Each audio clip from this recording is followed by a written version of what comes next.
ಹೇಳ್ರಿ. ಹಾವೇರಿಗೆ ಹೋಗ್ತಾ ಇದ್ದೀನಿ.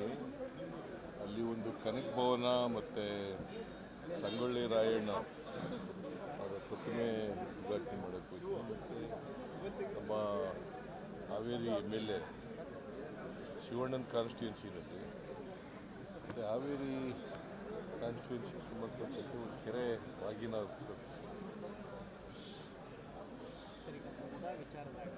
ಮೂಡ ಹಗರಣ ವಿಚಾರದಾಗ ವಿಜೇಂದ್ರ ಆಗಿ ಎಲ್ಲರೂ ಏನು ಹೇಳ್ತಿದ್ದಾರೆ, ರಾಜ್ಯದಲ್ಲಿ ಶೀಘ್ರದಲ್ಲಿ ಹೊಸ CM ಬರ್ತಾರೆ, ರಾಜ್ಯಕ್ಕೆ ಹೊಸ CM ಬರ್ತಾರ. ಯಾಕೆ ನೀವು ರಾಜೀನಾಮೆ ಕೊಟ್ಟು ಹೋಗ್ತೀರಿ ಅಂತ ಯಾಕೆ ರಾಜೀನಾಮೆ ಕೊಟ್ಟು ಕೇಂದ್ರ ಸರ್ಕಾರ ಆರೋಪ ಮಾಡ್ತೀವಿ. ವಿಜೇಂದ್ರ ಮತ್ತು ಅಲ್ಲ, ವಿಜೇಂದ್ರ ಅವ್ರ ಅಧ್ಯಕ್ಷಗಿರಿಗೂ ರಾಜೀನಾಮೆ ಕೊಡಬೇಕು ಅಲ್ವಾ? ಅವ್ರು ಯಾಕೆ ನನಗೆ ರಾಜೀನಾಮೆ ಕೇಳಿಬಿಟ್ಟ ತಕ್ಷಣ ಕೊಟ್ಬಿಡೋಕ್ಕಾಗುತ್ತಾ? ವಿಜೇಂದ್ರ ರಾಜೀನಾಮೆ ಕೊಡು ಅಂದ್ರೆ ಕೊಟ್ಬಿಡೋಕ್ಕಾಗತ್ತೇನೆ? ನಾನು ಹಾಗಾದರೆ ವಿಜೇಂದ್ರನ ಅಧ್ಯಕ್ಷರಿಗೆ ರಾಜೀನಾಮೆ ಕೊಟ್ಬಿಡು ಅಂತ ಹೇಳ್ತೀನಪ್ಪ. ಕೊಟ್ಬಿಡ್ತಾರ?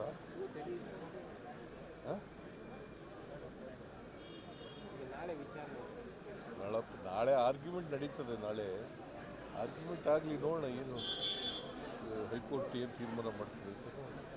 ನನ್ನ ಪ್ರಕಾರ ನಾವೇನು ತಪ್ಪು ಮಾಡಿಲ್ವಲ್ಲ.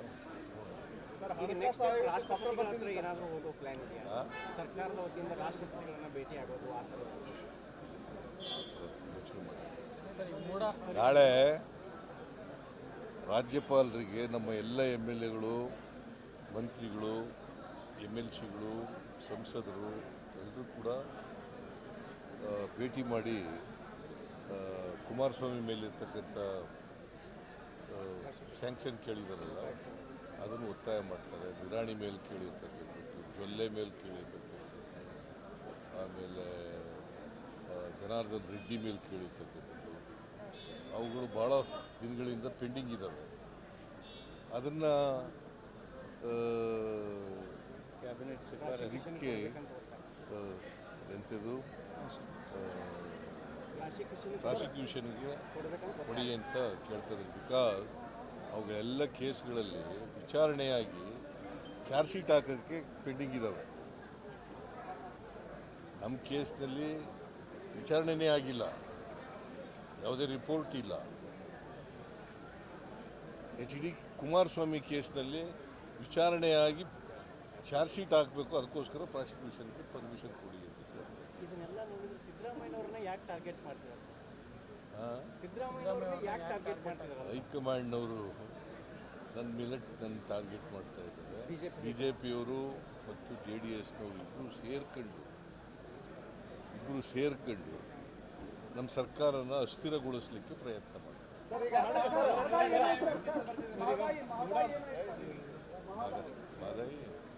ಮಾದಾಯಿ ಏನಾಯಿತು ನೋಡಪ್ಪ, ಮಾದಾಯಿ ನಾವು ರೆಡಿ ಇದ್ದೀವಿ, ನಾವು ಪ್ರಾರಂಭ ಮಾಡೋಕ್ಕೆ ರೆಡಿ ಇದ್ದೀವಿ.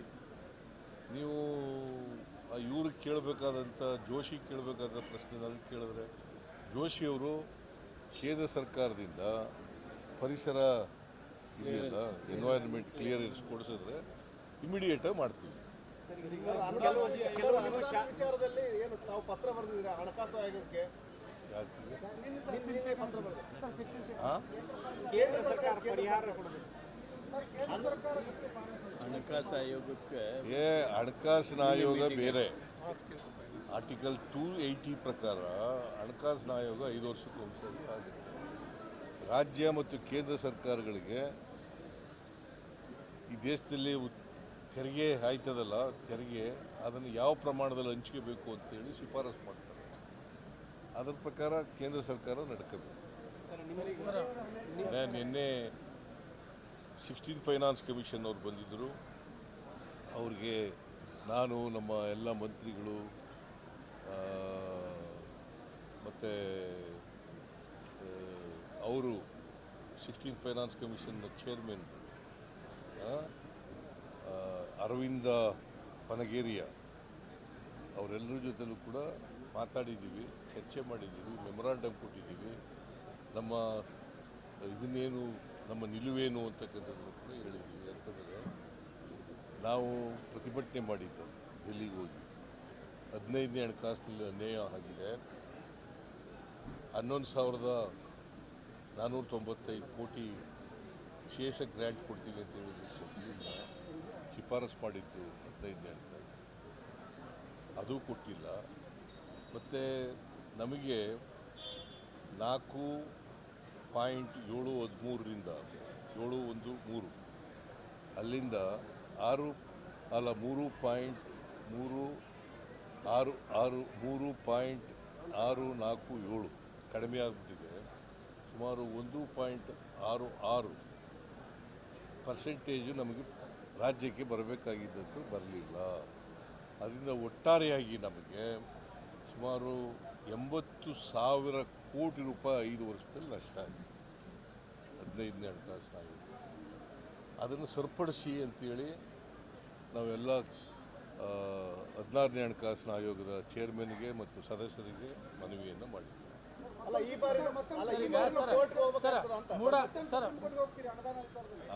ಬಾರಿನೂ ಕೋರ್ಟ್ಗೆ ಹೋಗೋ ಪರಿಸ್ಥಿತಿ ಬರ್ತದ? ಕೂಸುಟ್ಟಕ್ಕೆ ಉಚಿತವಾಗಿ ಇದನ್ನು ಅಲಿಸ್ಕೊಳ್ಳೋಕ್ಕಾಗಲ್ಲ ಅಲ್ವಾ? ಅವ್ರು ವರದಿ ಕೊಟ್ಟರು, ನಾವು ವಿಶ್ವಾಸ ಇದೆ, ಇದ್ರ ಮೇಲೆ ಆಯೋಗದ ಮೇಲೆ ವಿಶ್ವಾಸ ಇದೆ. ನಮ್ಮ 15ನೇ ಹಣಕಾಸಿನಲ್ಲಿ ಆಗಿರ್ತಕ್ಕಂಥ ತಪ್ಪುಗಳನ್ನೆಲ್ಲ ಸರಿಪಡಿಸ್ತಾರೆ ಅಂತಕ್ಕಂಥ ನಂಬಿಕೆ ಇದೆ. ಕೆಲವು ಶಾಸಕರು 100 ಕೋಟಿ ರೂಪಾಯಿ ಆಫರ್ ಮಾಡ್ತಿದ್ದಾರೆ. ನಿಮ್ಮ ಕೆಲವು ಶಾಸಕರು ಬಿಜೆಪಿ ಅವರು ಕೊಡ್ತಿದ್ದಾರೆ, ಅದು ನಿಜನಾ ಸರ್? 100 ಕೋಟಿ ಕರ್ಕೊಂಡು ಆಪರೇಷನ್ ಮಾಡ್ತಿದ್ದಾರೆ. ಈಗ ರವಿ ಗಣಿಗ ಅವ್ರ ಊರ ಹೆಸರು ಗಣಿಗ, ಅವರು ಹೇಳಿದ್ದಾರೆ. ಅವ್ರು ನನ್ನ ಜೊತೆಲೂ ಕೂಡ ನಿಜ ಅಂತ ಹೇಳಿದಾರಪ್ಪ, ಕೇಳಿರೋದು ನಿಜ ಅಂತ. ಸೊ ಅದು ಪ್ರಯತ್ನ ಮಾಡುತ್ತಲೇ ಇದ್ದಾರೆ. ಯಾಕಂದರೆ ಆಪರೇಷನ್ ಕಮಲ ಅನ್ನೋದಕ್ಕೆ BJP ಇದ್ದವರು ಇರಲ್ಲ, ಅವ್ರಿಗೂ ಜನಗಳ ಆಶೀರ್ವಾದ ತಗೊಂಡು ಅಧಿಕಾರಕ್ಕೆ ಬಂದು ಗೊತ್ತೇ ಇಲ್ಲ. ಕರ್ನಾಟಕದಲ್ಲಿ ಆಪರೇಷನ್ ಕಮಲ ಮಾಡಿ ಅಧಿಕಾರಕ್ಕೆ ಬಂದಿರೋದು 2008 ಇರ್ಬೋದು, 2019 ಇರ್ಬೋದು. ಯಾವಾಗಲೂ ಕೂಡ ಆಪರೇಷನ್ ಕಮಲ ಮಾಡಿ ಅಧಿಕಾರ ಬಂದಿದೆ. ಯಾವಾಗ ಅವ್ರಿಗೆ ಮೆಜಾರಿಟಿ ಬಂದಿತ್ತು? ಎಲ್ಲ ಹಿಂಬಾಗಲಿಂದ ಬಂದಿತ್ತು. ಈಗಲೂ ಪ್ರಯತ್ನ ಮಾಡ್ತಾ ಇದ್ದಾರೆ. ಆದರೆ ನಾವು 136 ಜನ ಇದ್ದೀವಿ. It is not that easy. ಯಾಕಂತಂದರೆ ಸುಮಾರು 60 ಜನರಷ್ಟು ರಾಜೀನಾಮೆ ಕೊಡಿಸ್ಬೇಕು. It is not that easy. ಮತ್ತು ನಮ್ಮ MLAಗಳು ಯಾರೂ ಕೂಡ ದುಡ್ಡಿನ ಆಸೆಗೆ ಬಲಿಯಾಗಲ್ಲ. ಸರ್, ಮೂಡ ಮಾಜಿ ಆಯುಕ್ತರನ್ನ ಹಾವೇರಿ ವಿವಿಗೆ ಈಗ ಕುಲಸಚಿವರಾಗಿ ನೇಮಕ ಮಾಡಿದ್ದಾರೆ. ಅವ್ರ ಮೇಲೆ ಆರೋಪ ಇದೆ ಸರ್. ಈಗ ಆಲ್ರೆಡಿ ಅಂಥವ್ರನ್ನ ದಿನೇಶ್ ಕುಮಾರ್ ಅವರು ಮೂಡ ಮಾಜಿ ಹಾವೇರಿ ಯೂನಿವರ್ಸಿಟಿ ರಿಜಿಸ್ಟ್ರಾರ್ ಮಾಡಿದ್ದಾರೆ. ಅವ್ರ ಮೇಲೆ ಆರೋಪ ಇದೆ ಸರ್. ಟ್ರಾನ್ಸ್ಫರ್ ಮಾಡಿದ್ದಾರೆ. ಯಾರನ್ನ? ಕುಲಸಚಿವರನ್ನಾಗಿ ಮಾಡಿದ್ದಾರೆ ಅಂತ ಗೊತ್ತಿಲ್ಲ, ನನಗೆ ಕೇಳಿ ನೋಡ್ತೀನಿ.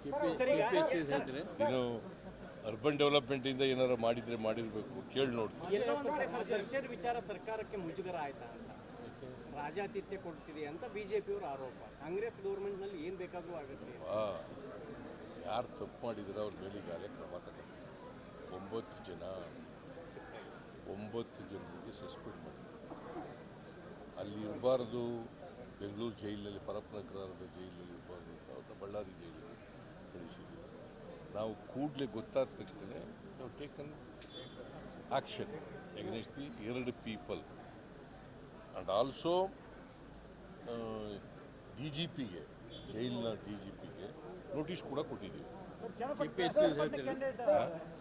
ಸರ್, ಹುಬ್ಬಳ್ಳಿ ಧಾರವಾಡ ಮಹಾನಗರ ಪಾಲಿಕೆಗೆ ವಿಶೇಷ ಅನುದಾನ ಮತ್ತು 58 ಕೋಟಿ ರೂಪಾಯಿ ಪಿಂಚಣಿ ಬಾಕಿ ಉಳಿಸಿಕೊಂಡು ಸರ್ಕಾರಕ್ಕೆ ಪತ್ರ ಬರೆದಿದ್ದಾರೆ ಸರ್ ಮೇಯರು. ಹುಬ್ಬಳ್ಳಿ ಧಾರವಾಡ ಮಹಾನಗರ ಈಗ ಕೊಟ್ಟವ್ರಿ, ನೋಡ್ತೀನಿ ನಾನು. ಸರ್ ಈ ನೇಹ ನೇಹ ಮತ್ತು ಅಂಜಲಿ ಕೇಸಲ್ಲಿ ಸರ್ಕಾರ ಏನು ಇದು ಕೊಡ್ತಂತೆ ಪರಿಹಾರ ಇನ್ನೂ ಕೊಟ್ಟಿಲ್ಲ ಸರ್. ಅಂಜಲಿ ಮನೆಗೆ ಹತ್ಯೆ ಆಯ್ತಲ್ಲ, ಕೊಲೆ ಅಂಜಲಿ ಅಂಬಿಗರ್ ಸರ್.